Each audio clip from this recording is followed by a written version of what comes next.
Gosh. Hey everybody, how you doing? Welcome back to my kitchen. It's 9 o'clock on Friday night, and my family has decided that they want me to make Hamburger freaking Helper. And I thought to myself, a lot of you are cooking for your families right now. I know you are because you're amazing culinary students, and you are practicing your skills at home. Right? I want to show you how you can take something that is just really everyday sort of eating. Just whatever you might have. It's what you got in your pantry and how you can make it amazing. How you can make it something spectacular. So I'm going to take about the cheapest thing that we got, Hamburger Helper. We got it at Big Lots for $1. $1 dinner. Funny story. Hamburger Helper started in 1971. The year before I was born, for those of you who want to do the math, that makes me old. And it was developed because there wasn't very much meat, and a lot of families were having a hard time coming up with a meal. So Hamburger Helper was designed to make people who didn't have a lot of money be able to make an entire meal out of a pound of beef for a whole family. It used to be bigger than this. It used to be considerably bigger, and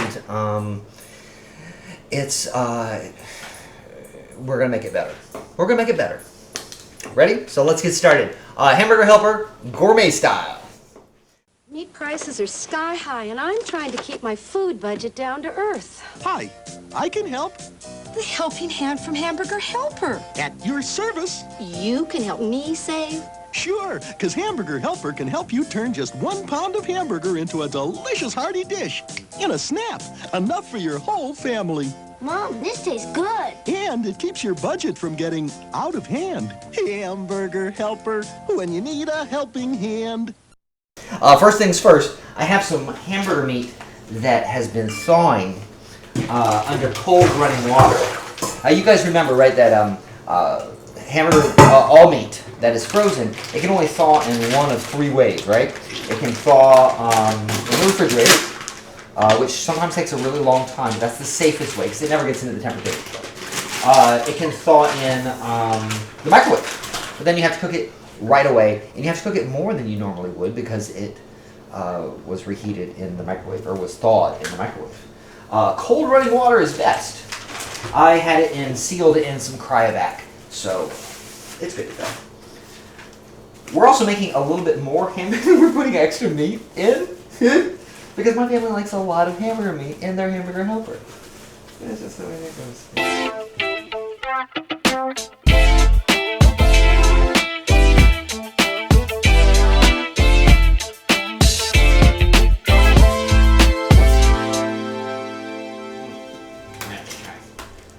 By the way, if you're going to run it under cold running water, that's a great way to go. The challenge with cold running water is you have to watch it like a hawk.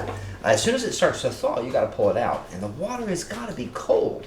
If you run it under hot running water, you are creating just the perfect breeding ground for all those nasty little bacteria. So be careful about that, please.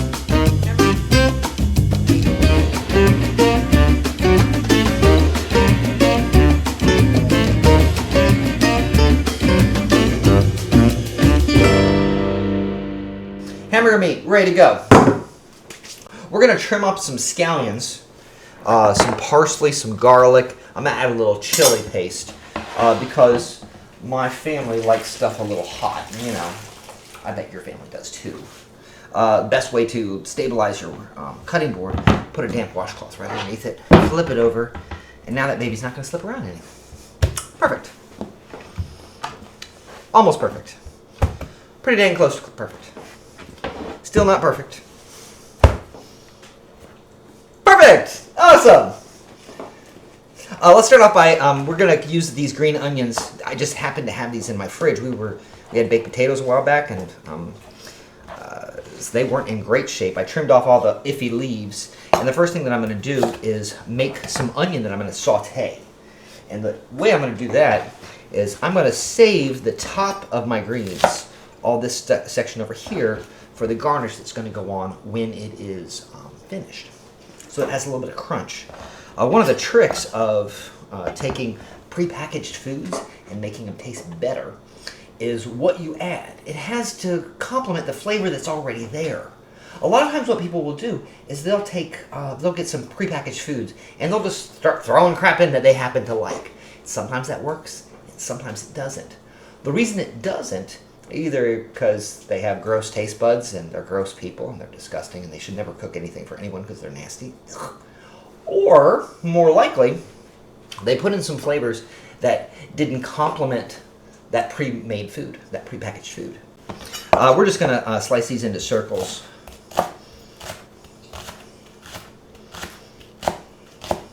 Then we're going to saute them.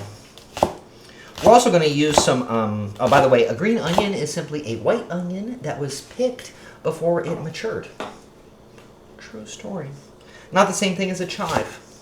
Also, true story. You'll notice I'm not watching what I'm doing. Don't ever do that. That's stupid.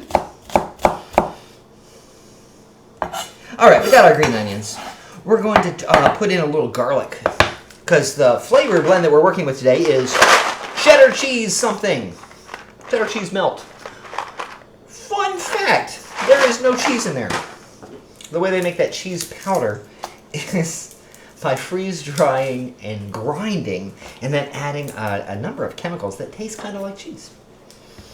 Next time you are at home, if you have a box of Hamburger Helper, read the ingredient list and see how much you can pronounce. If you can't pronounce much, generally speaking, I would say if you can't pronounce it, you shouldn't eat it. But I love French food and I can't pronounce any of it. So, not a great rule. Easiest way to get the skin off garlic is to trim off the root end, use the flat of your blade, give it a smash. Works real well. Grab the paper by the tip and just pull it off. Now you'll notice this little guy's got a little kind of a chunky wonky. A chunky wonky is a culinary term. That is what chunky wonky is. That's nasty.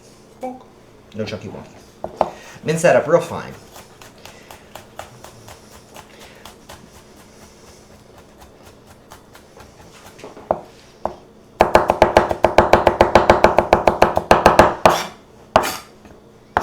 You'll notice that what I'm using when I'm chopping is the back third of the knife blade. That's the heel. It's really designed for that kind of action. If we were rocking, it would be more in the middle. I don't know if you can see much of that.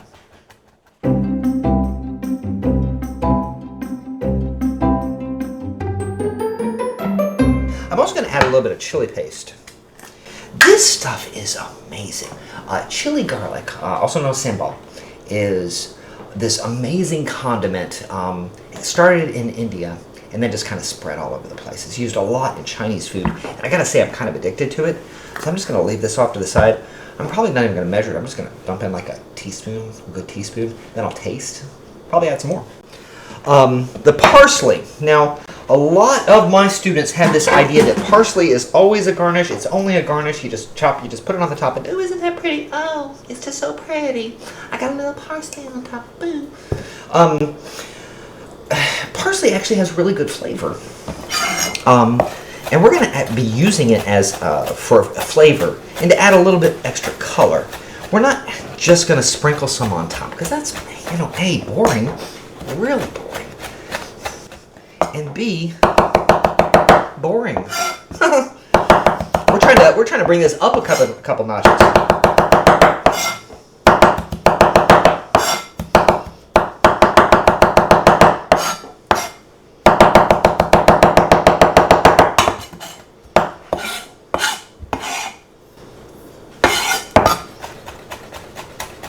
Make sure I got that nice and finely minced. It's beautiful. Okay, there we go. And your fingers just kind of gently push it towards the blade, and then the action of the blade actually kind of pulls it through. Works real well. Okay. We've got our vegetables. We've got our chili paste ready to go. Let's go ahead and get our scallions ready as the garnish. I'm going to cut them on an extreme bias, which means I'm cutting sort of ovals by angling my knife at about a 45-degree angle.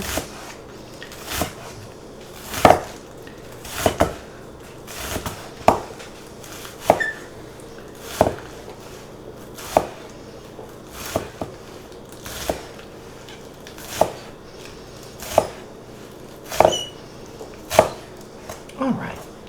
There is my garnish. Let's set this off to the side. We will come back to our cheese. And let's get our meat browning. Now, a lot of students have a hard time understanding what I mean when I talk about the Maillard reaction. And I understand. To be honest, food chemists are still confused about what is exactly happening with the Maillard reaction. Basically, here's what we know. When proteins get hot enough, they start to caramelize. The natural sugars that are present start to turn brown. And in that action, in that browning, there are new flavors that come out that weren't there before. It's a catalyst action. What was there is transformed by the heat. When we're talking about browning beef, what we're talking about doing is getting the Maillard reaction started.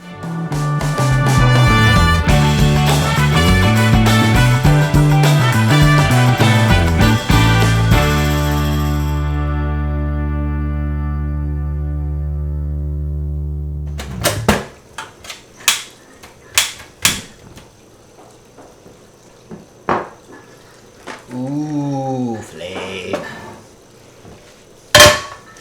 When you are browning beef, it is almost always best to get the pan hot first. If you put your cold meat into a cold pan and then you turn it on, what will happen is the meat will start to steam.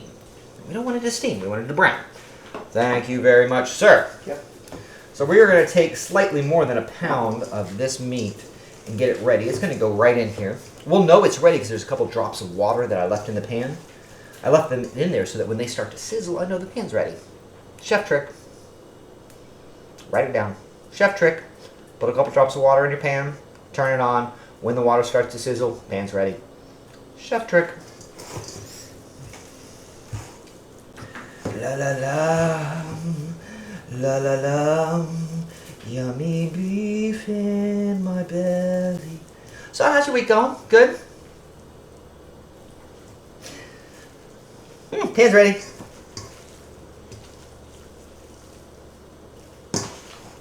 In goes the meat.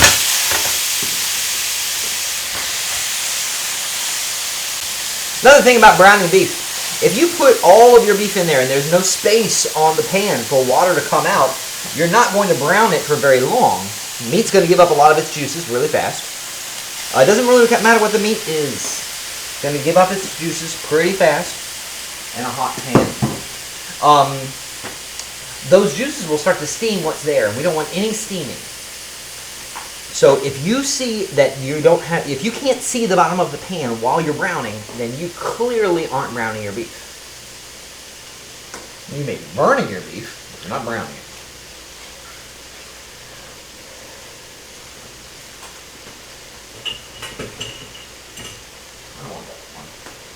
I don't want that one.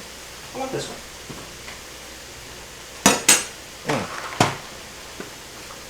La, la, la,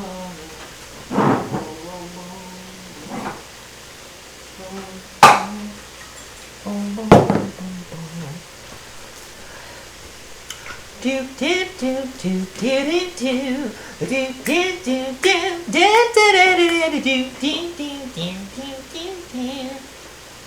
Okay, that was stupid. I know it was stupid. Shut up. Shut up. I don't like any of you anymore. I saw you laughing at me. While I'm waiting on this to brown, let's talk for a second about measurements. Remember that there are only two ways to measure anything. We got weight, how much pressure does it put against gravity? That's the technical term. And volume, how much space does it fill up inside of anything? If it fills up like this is a pint container. That means it holds 2 cups. A pint is equal to 2 cups. This isn't measuring how much something weighs. It's not going to tell me it's just going to tell me how many fluid ounces it is, not how many weight ounces it is. Students get this confused all the time. Fluid ounces and weight ounces. Is this on? Yeah, it's on. Just checking. Is it on as high as it'll go? Let me check. No, it is not. There we go. Get that baby hot. Hot, hot, hot, hot, hot. We were talking about What are we talking about? Measurements. So when we're talking about measurements, the thing that gets students confused a lot is the fact that tablespoons and cups and pints and quarts are so radically different than ounces and grams and milliliters and centiliters and liters. So we've got basically 3 different measurement systems going on all at the same time. Okay, so here's what they are. This, a cup, a pint, a quart, a gallon, those are all part of the imperial system that was designed, it goes back a long time. In the 1600s and 1700s, that's when it was sort of formalized in England. They actually have a department of measurements and weights there. You can visit as a tourist. Don't know why you would want to, but you can. Hold on, checking on me.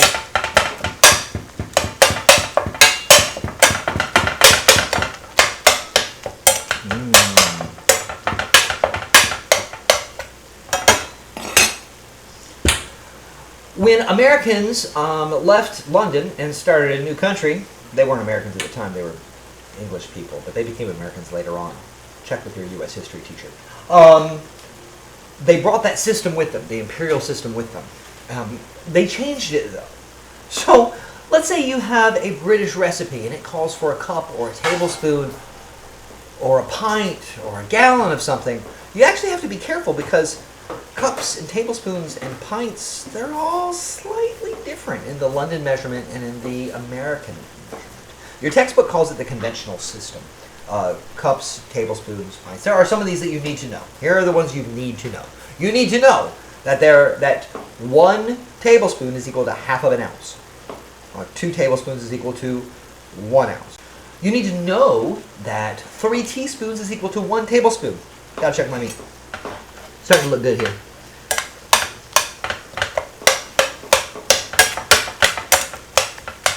3 teaspoons is equal to 1 tablespoon. One of those things you have to know. You have to know that there are 16 tablespoons in a cup. It has a, how many tablespoons are in a cup? 16. You need to know that there are 2 cups in a pint, and there are 2 pints in a quart, and there are 4 quarts in a gallon. That's the stuff you need to know. There are some things that you don't need to know. You don't need to know that a gallon is 128 ounces. You can look that up. You don't need to know that it's 256 tablespoons. You don't need to know any of that stuff you can look up. But there's some things that you have to know without asking. Just that's what they are. A cup is 8 ounces.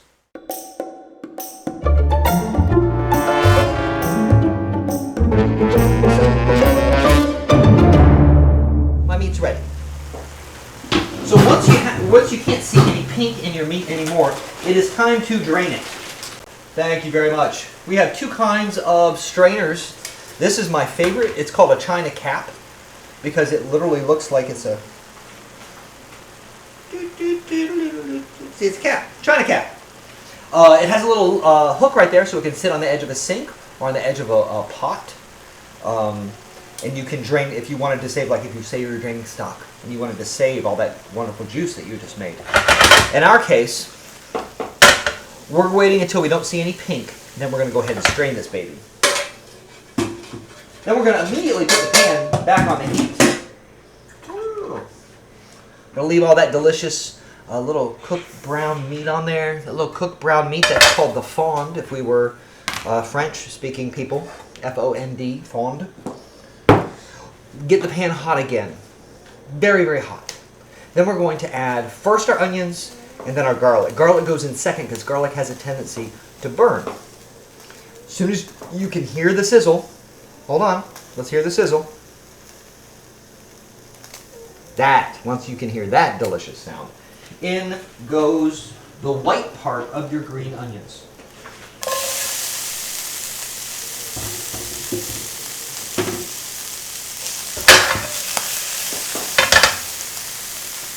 The pan is almost all the way dry. There's just enough fat left for this to saute, but not burn. We don't want to burn it. In a completely dry pan, it would burn. So the other dog in my house, his name is Luther. He's kind of an older dude, and he's just sitting in the corner doing this.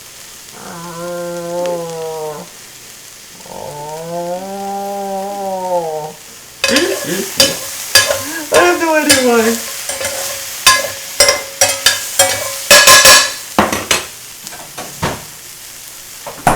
In an act of flexibility, I noticed that my scallions look a little bit more dry than I want. So I am adding an extremely thin slice of butter just to give it a little bit of something to brown in. Plus, butter's great, adds a little flavor to the party.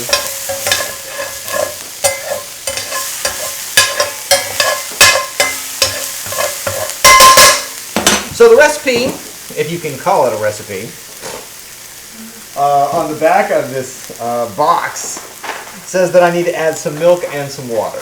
I'm going to go ahead and prep my water because as soon as my vegetables are done, I want to deglaze the pan.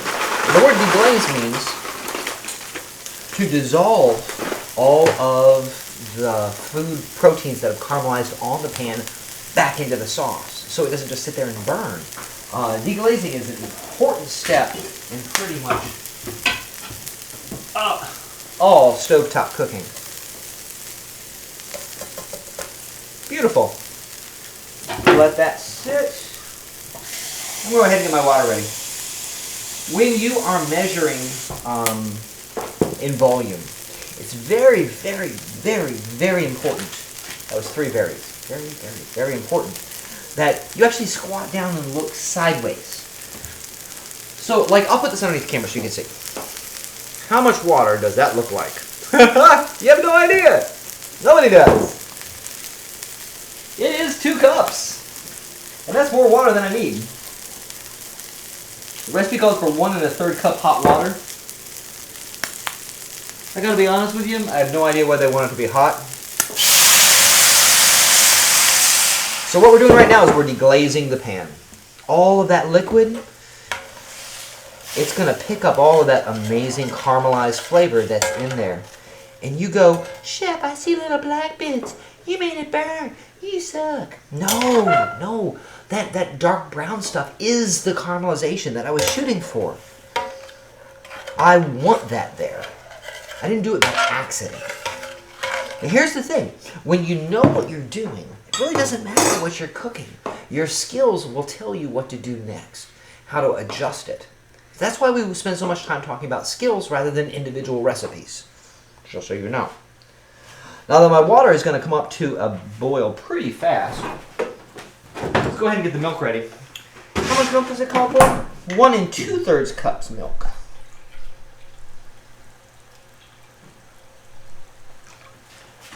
Whoop! Perfect. In goes the milk. The milk goes all over the counter.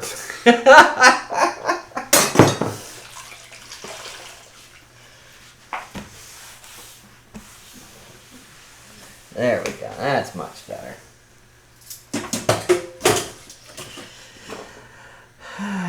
While that is coming up to a simmer, I'm going to add my garlic chili paste. Now I've already got garlic in it, so the flavors are already going to work well together. I'm not going to add a tremendous amount because I want a touch of heat. This isn't a hot dish.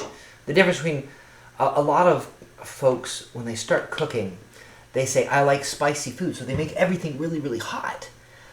But spice should have flavor, not just heat. All right, let's talk about this crap. This is not cheese. These are mostly chemicals. There's some thickening agents in here. There's some soy lecithin, which is a great thickening product that we've used a couple times in our kitchen. There's some xanthan gum. There's a lot of things in here that you don't normally associate with cooking at home. That's because this recipe is designed to be cooked by anybody and never be screwed up. There's actually these people, they're called consumer scientists. And when they're writing the recipes that are on the back of a box, consumer scientists' job is to see how far you can go off the recipe and it still tastes okay. True story. I looked it up. Once you've put in your your flavoring packet, and you start to see some steam come up, it's time to re-add our meat and then add our noodles. Now somebody's going to ask me, hey chef, why don't you have to boil the noodles first in Hamburger Helper? That's a good question. Why don't you have to boil the noodles? When you boil the noodles first in anything else you make, if you're making spaghetti, you boil the noodles and then you pour the sauce on top. This isn't going to boil. We're going to bring it up to boil and turn it way down. Why? How is that working? It's really kind of simple. The starches inside of pasta, they start soaking up water, getting soft and expanding at 180 degrees. But water boils at 212. So you don't have to actually boil pasta. As long as the water stays above 180 degrees, your pasta is going to cook. Actually, there's a lot of people who believe it cooks better if you keep it at 180 degrees, which is a good simmer, a rolling simmer. Pasta. According to the recipe, according to the box, in goes the pasta. This is basically very, very thin, very, very cheap lasagna noodles that have been diced into little squares. If you wanted to make your very own Hamburger Helper and make it, like a fancy one, you could totally take some lasagna noodles and cut them into squares. You'd get the same effect and it would taste a lot better, I promise you. Now this, we are going to want to cover and simmer for a period of time which shall not be greater than or equal to, I have no idea, about 10 minutes.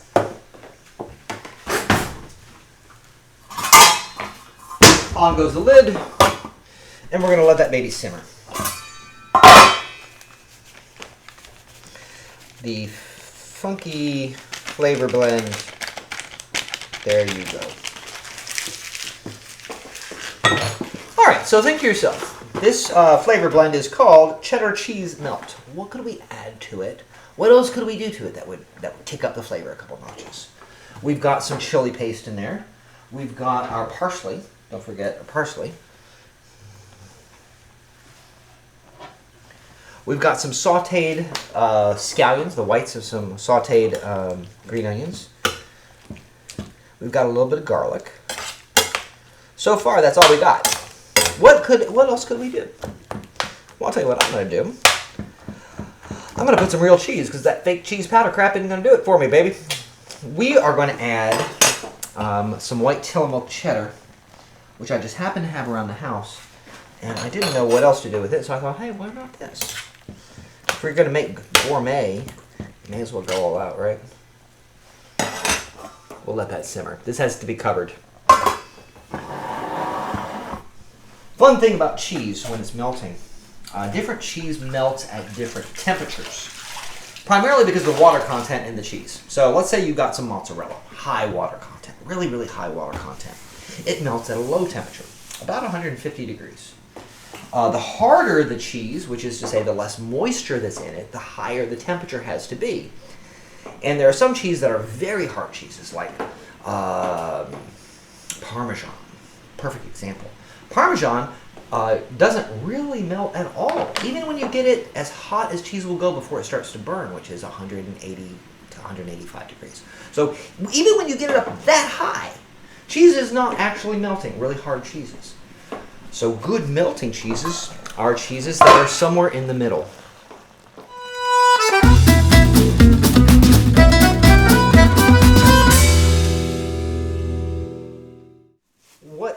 What's actually happening, I'll just talk while I'm grating cheese. What's actually happening when you melt cheese is the casein proteins, which are what make up cheese, they're dissolving. They're the little proteins, they're dissolving. And they're a protein. They make up most of the protein in milk. I think it's like 80%. About 80% of the protein that is in milk is casein. And that's what makes cheese cheese. Oh, I wish you could smell this. If you were here, I'd give you a sample. Sorry. Box grater. We are going to put, I'm looking for about a cup of this excellent Tillamook cheddar to go on top. Then I'm going to throw it under the broiler in my oven. One of the nice things that I like a lot about this particular brand is that it actually has a little box that holds the cheese inside.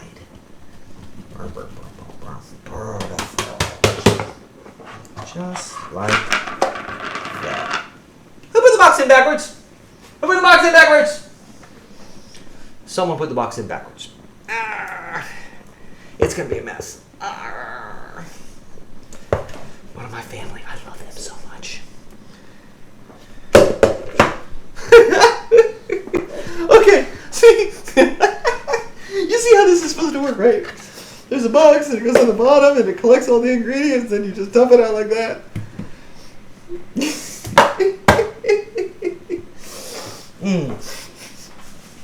Mr. Cameraman, you want to taste? I do, yes. Here, give that a sample.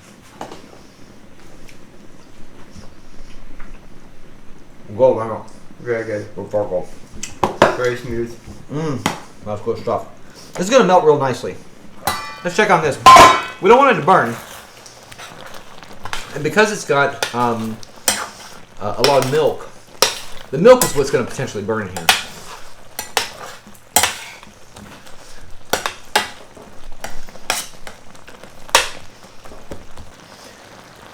So we're going to get this up to 180. Then we're going to bring down the temp, and we're going to let it just sit there and simmer. We are not down to a simmer. Let's go down to a simmer, kiddo. There we go. All right, let me clean up this disgusting mess. That cheese is good. Has kind of a smokiness to it that I love. Oh, goodness gracious.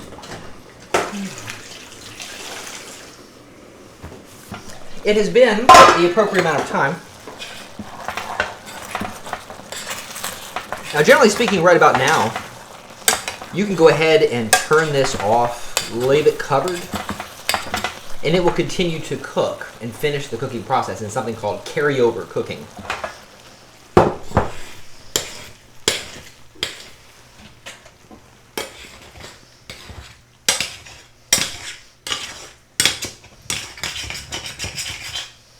But I'm going to take it one step further.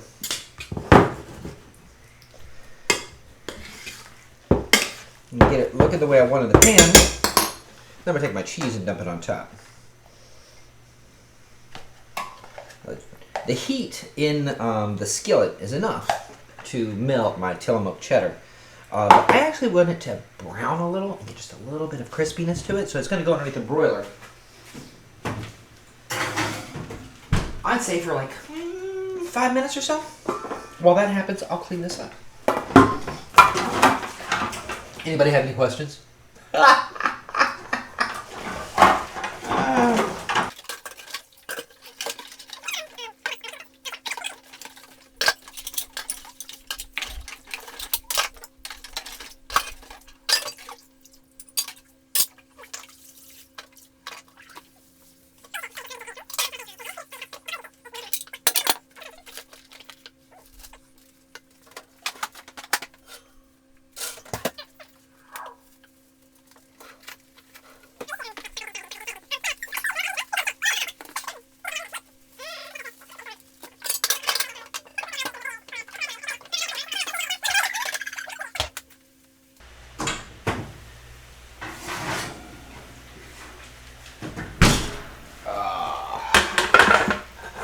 Look at that.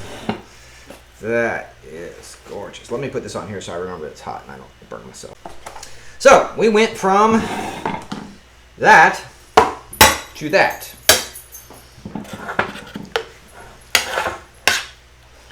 See that, how that cheese melted in there nicely? That'd be helpful. Now, so far, it doesn't look too much different, I am sure, than any other plate of Hamburger Helper you've ever had. Or maybe it does, I don't know. I don't know what your Hamburger Helper looks like.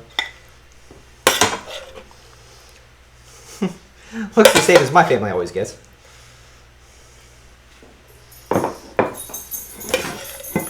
Now, I'm feeding 3 tonight. So, one package gives a pretty nice serving for 3 people. It's not huge. You know, it's not overwhelmingly huge, but it's a good size.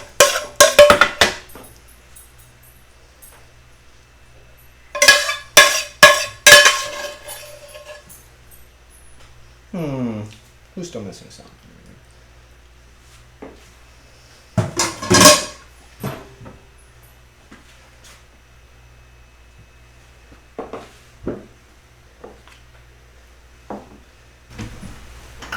A couple good grinds of fresh black pepper.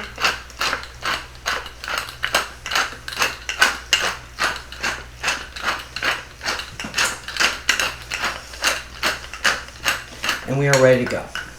So here's the challenge. I want you to take something that you can find in your pantry and make dinner for at least 1 other person. So you'll be making 2 meals for something that you can find in your pantry. And I want pictures, and I want proof. I know how you are. You find some picture online, you're like, I made that, it was delicious.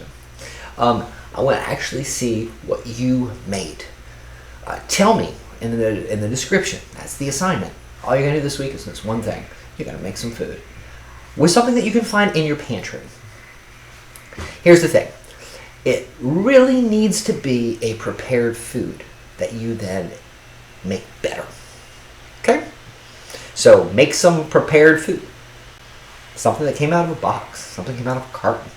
Heck, if you got some frozen food and you're going to figure out some way to make that better, do that. Because at the end of the day, culinary arts is all about making food for the people we love. And since I can't make food for the people I love because you're all in your stupid little houses locked away from me, make it for somebody that you love who's closer to home. All right? Okay. I'll see you next week.